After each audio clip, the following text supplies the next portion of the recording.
Naniniwala si NBI Director Virgilio Mendez na may sapat na ebidensya para mapanagot sa batas ang mga sangkot sa PDAP scam. Naritong ulat ni Noel Perfecto.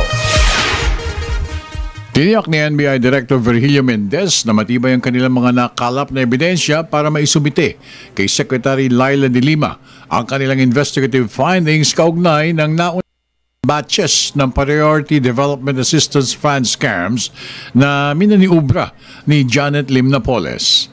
At matapos na may subite ng Bureau ang kanilang findings sa kalihim ng hustisya, inihayag ni Director Mendez sa government television station na kasalukuyan nilang sinusuri ang napakaraming mga ebidensya kaugnay ng ikatlong batch ng kasong fund scam na 900 million pesos Malampaya fund scam. Based on records, we have already filed two batches of cases related to the PDAP, and there is one that is forthcoming. And I think it's only a matter of reproducing the documents that is part and parcel of the records of the case. Sir, you said two already. Di ba namin na dalawa na oh, yes, na file. Ito namang isa ay coming. Another one is coming. Okay. Yeah. Now, I do not know the respondents in this third batch, but I'm sure it's almost ready. Samantala, patuloy pa rin ang pag-aantabay ng mga operatiba ng ahensya sa anumang orders na ibibigay ng kalihim ng hustisya sa Bureau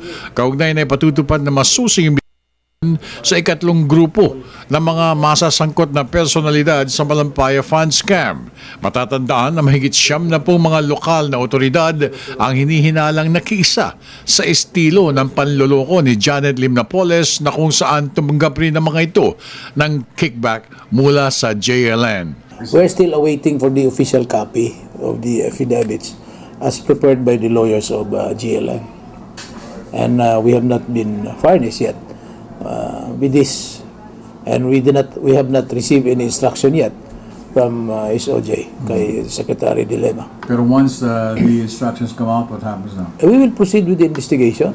The first thing, we have to get all those documents that could and probably corroborate and support the list in order that we will have basis to evaluate if there are cases. Para sa Telebisyon ng Bayan, ako naman si Noel Perfecto.